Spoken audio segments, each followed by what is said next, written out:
নমস্কার বন্ধুরা, মহাকাল tour and ট্রাভেলসের চ্যানেলে আপনাদেরকে স্বাগত জানাই। আমি তপতি। আজকে আমার গন্তব্য এক রাত্রি দুদিনের ধানবাদ সফরের জন্য। আমি এখন বর্ধমান স্টেশনে এসেছি। ঘড়িতে এখন সময় 2:09। ট্রেন নাম্বার 11448 শক্তিপুঞ্জ এক্সপ্রেসের করে আমরা রওনা দিলাম ধানবাদের জন্য।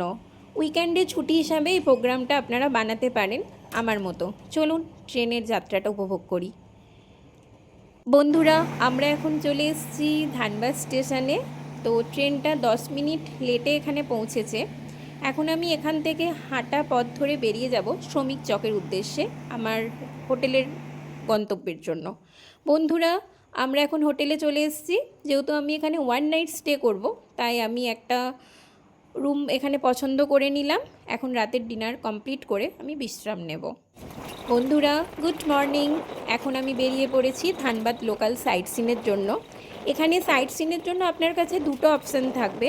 এক, এখানকার রিজার্ভ কার, তাছাড়া অটো। আমি অটোটাই চুজ করেছি। বন্ধুরা, আমরা এখন এসেছি ভাটিন্দা ফলসে। যদিও সময়টা এখন বসন্তের, তবুও দেখুন চারপাশটা কত সুন্দর লাগছে। বর্ষায় এর রূপ আরও দ্বিগুণ হয়ে যায়। মহাকাল ট্যুর অ্যান্ড ট্রাভেলসে বর্ষায় এর একটা ট্যুর প্রোগ্রাম হচ্ছে, গ্রুপ ট্যুর। স্ক্রিনে দেওয়া নাম্বারে আপনারা যোগাযোগ করতে পারেন। বন্ধুরা, এখন আমরা চলে এসেছি ধানবাদের সেই বিখ্যাত রাম মন্দিরে। জয় শ্রীরাম। চারপাশের পরিবেশটা কত সুন্দর। আজ একটা জিনিস বুঝতে পারলাম, আমাদের প্রকৃত শক্তি লুকিয়ে থাকে আমাদের ভক্তির মধ্যে। জয় শ্রীরাম, জয় বজরংবলী। বন্ধুরা, দুপুরের লাঞ্চ কমপ্লিট করে আমরা এখন বেরিয়ে পড়েছি তোপচাচির উদ্দেশ্যে। তোপচাচি লেকটা অনেক সুন্দর।